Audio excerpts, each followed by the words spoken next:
Selamat datang di konten kali ini. Kita balik ke setelan pabrik. Kita akan membahas hal-hal yang sudah kalian tanyakan di Instagram. Yang belum follow Instagram, makanya ke Instagram aja. Di Larka2294. Di sana biasanya aku ngelempar Q&A.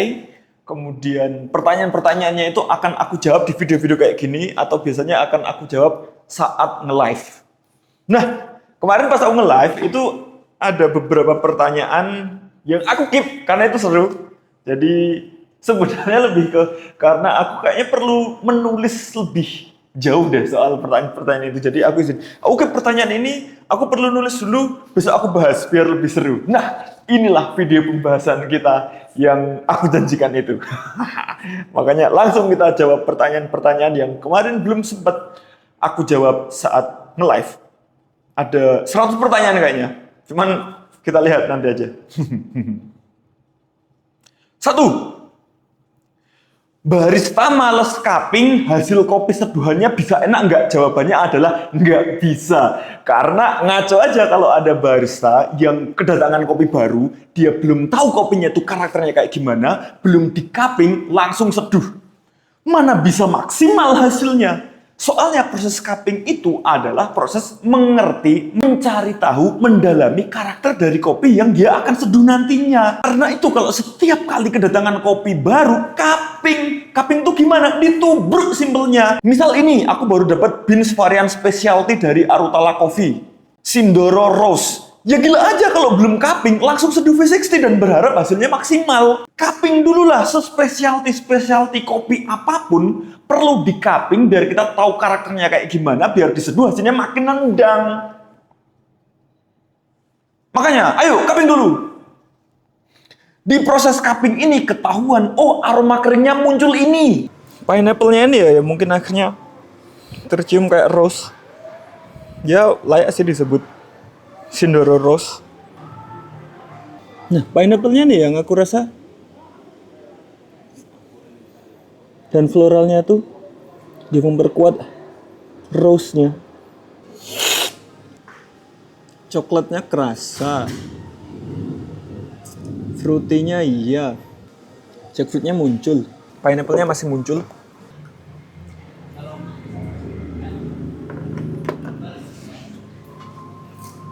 Jadi aroma floralnya itu ketabrak pineapple sehingga tercium seperti rose. Coklatnya tebel bang, cukup tebel.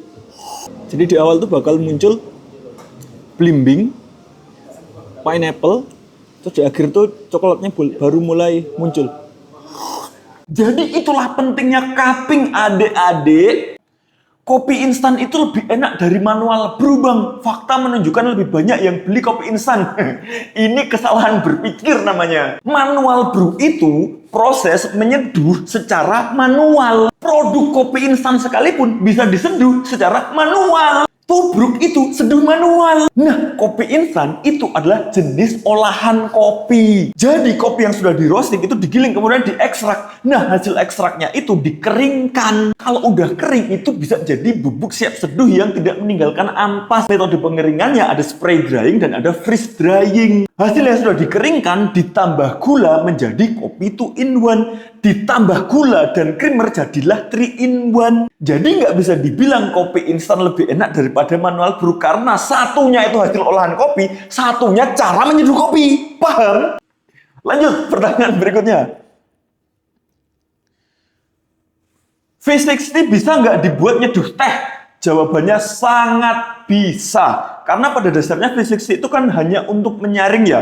Teh bisa menggunakan V60, jamu bahkan bisa menggunakan V60. Cuma masalahnya teh itu kan butuh waktu berinteraksi dengan air lebih lama agar terekstraksi dengan maksimal ya. Nah, V60 tidak cocok untuk itu. Paling cocok ya French Press, Hario Switch, Clever Dripper dan sejenisnya. Atau bahkan Vietnam Drip juga masih bisa. Intinya butuh alat yang bisa membuat teh dan air itu berinteraksi lebih lama. Kalau V60 bisa, tapi ya bablas, jadinya tehnya akan hambar. Jadinya bisa atau tidak, jawabannya bisa, tapi kurang bijaksana karena hasil seduhan tehmu tidak akan maksimal. Lanjut, pertanyaan berikutnya. Pesen hot americano tanpa gula itu cuma biar kelihatan keren aja kan bang? Benar, memang. Terus kenapa? Nggak ada salahnya. Soalnya cara biar kamu terlihat keren saat di coffee shop adalah pesen kopi hitam panas tanpa gula. Contohnya americano. Dan itu nggak apa-apa, nggak masalah kamu beli dengan alasan biar kelihatan keren. Nggak masalah kamu beli karena itu adalah menu paling murah atau dengan alasan apapun. Yang penting beli, jangan datang ke coffee shop nggak beli apa-apa. Menyebalkan ada fenomena namanya rojali itu bikin banyak coffee shop bangkrut. Jadi nggak masalah kalau awalnya kamu beli sesuatu karena kelihatan keren atau karena itu paling murah atau alasan apapun. Yang penting kamu beli dan nanti lama-lama kamu akan suka. Gitu ya. Lanjut pertanyaan berikutnya.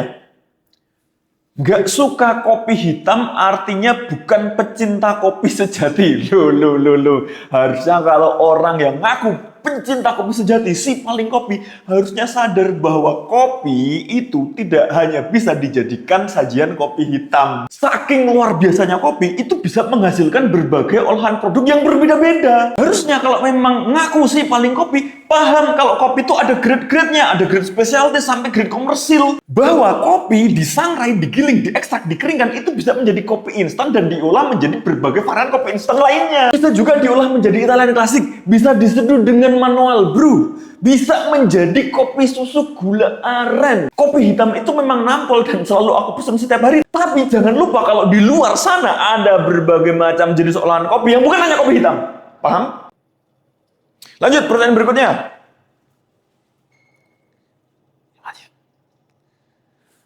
Kenapa kopi panas itu rasanya lebih pahit daripada kopi dingin atau hangat? Ini valid ya. Makanya kan kemarin tuh aku sering bilang bahwa suhu air yang digunakan untuk menyeduh kopi itu sangat mempengaruhi hasil seduhan kopi. Salah satunya yaitu kalau suhunya itu semakin panas, dia akan semakin dahsyat mengekstrak kopi. Artinya kopinya akan menjadi semakin pekat dan semakin pahit. Nah, tapi ini menariknya. Suhu kopi itu bisa mempengaruhi bagaimana kita merasakan rasa dari apa yang kita seruput. Kopi yang saat panas itu pahit, nanti saat suhunya semakin rendah, itu rasa pahitnya justru akan semakin hilang. Kalau ngomongin Arabica ya, asamnya mulai muncul, manisnya mulai muncul, bukan manis gula tapi ya, dan rasa-rasa lainnya juga akan semakin muncul. Yang awalnya rasa-rasa tadi itu nggak muncul karena ketutup rasa panas dan pahitnya kopi, saat suhunya semakin turun, rasanya mulai nongol. Valid. Kopi saat panas itu semakin pahit dan saat suhunya mendingin, merendah, itu pahitnya akan berkurang. Valid itu, benar. Lanjut. Bisa nggak bikin kopi tanpa peralatan apapun? Bisa banget. Peralatan itu apa? V60, Vietnam, drip, French press, aeropress, dan semacamnya. Singkirkan semua itu. Digiling, ditubruk air panas, langsung jadi kopi tubruk itu kan. Simple, nendang, dan rasanya konsisten. Alasan apa lagi? Nggak punya grinder. Ya mikir aja, kalau kamu nggak punya grinder, ngapain kamu beli kopi yang belum digiling? Gini, kamu beli kopi, beli biji kopi di roaster di coffee shop, itu bisa minta digilingin. Itu membantu mereka-mereka yang nggak punya grinder. Jadi kalau kamu nggak punya grinder, beli kopi, ya minta digilingin. Ya ngawur aja kalau kamu sadar nih nggak punya grinder, terus beli kopi roasted beans, masih biji nggak minta digilingin. Terus gimana? Kalau udah terlanjur, ya udah silahkan digeprek kemudian ditubruk pakai air panas, nggak masalah, masih jadi kopi tubruk. Lanjut.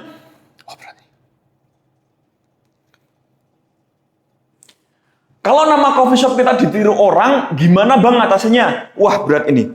Pertama harus kamu pastikan beneran kamu yang pertama orang lain yang niru atau justru jangan-jangan orang lain sudah duluan kamu yang niru. Itu harus dipastikan dulu. Oh coffee shopku udah buka 2020, coffee shop yang di kota itu baru buka 2024, berarti duluan aku dong. Belum tentu juga. Jangan-jangan kamu belum daftarin ke Haki, sementara yang 2024 sudah daftarin ke Haki. Nah itu tercatat kamu yang ikut. Soalnya bukan perkara siapa duluan yang pakai nama itu, tapi siapa yang duluan mendaftarkan namanya ke Haki. Bisa aja nih ya, coffee shop yang di luar kota itu memang dengan sadar ingin niru coffee shopmu, ingin niru nama coffee shopmu. Tetapi setelah ngecek, dia tahu nih kamu belum mendaftarkan nama coffee shop itu ke Haki. Makanya dia ngambil kesempatan meniru dan didaftarkan ke Haki duluan. Nah, itu kalau kayak gitu kasusnya, artinya dia duluan nih yang sudah tercatat memakai nama coffee shop itu. Dan bahkan justru kamu yang bisa dipermasalahkan karena kamu terindikasi meniru meskipun duluan kamu, tapi dia duluan yang mendaftarkan. Nah, lantas terus kalau ternyata dia duluan mendaftarkan meskipun kita duluan yang menggunakan nama itu gimana? Apakah harus ganti nama atau bisa negosiasi atau apa? Ya itu aku kurang tahu. Kalau ada yang tahu urusan perlegalan silahkan komentar, kita diskusi ya. Lanjut, terakhir. Enggak, Deng.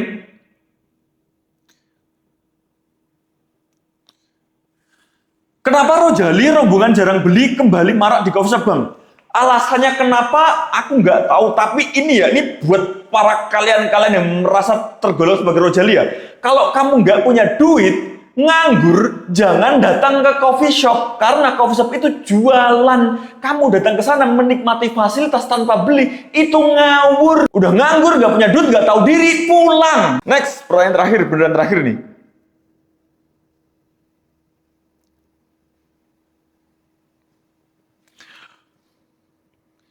Sudah punya peralatan kopi sendiri di rumah, tapi kok masih sering beli kopi di luar, Bang? Ya inilah kutukan dari beli peralatan kopi sendiri. Awalnya niat beli peralatan kopi itu kan biar bisa bikin kopi sendiri kan, biar bisa mengurangi budget kopi di luar. Tapi faktanya setelah punya semua peralatan, setelah bisa bikin kopi sendiri, tetap beli kopi di luar juga kan? Soalnya percayalah, sejago apapun kamu bikin kopi di rumah atau di kos, kamu tetap butuh keluar ke coffee shop dan beli kopi. Ingatlah, seenak apapun kopi bikinanmu, itu lebih enak kalau kopinya dibikinin.